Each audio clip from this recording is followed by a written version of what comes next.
Alkaline metals actually react with halogens also, but they react on heating, that means at high temperature, forming their respective halides. So we have seen that like beryllium fluoride and beryllium chloride are somehow covalent because of the small size, and but the rest of the halides are actually ionic. So as far as the reactivity towards the halogen is concerned, they follow the same order.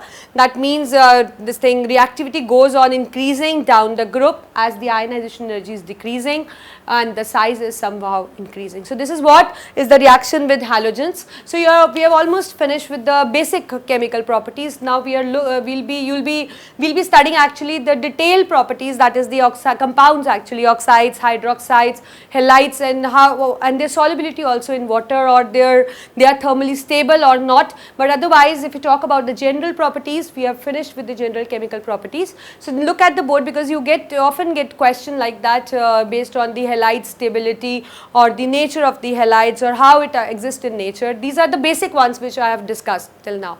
So now we'll take up the oxides, hydroxides, oxyacids, halides and all. So just look at the board carefully.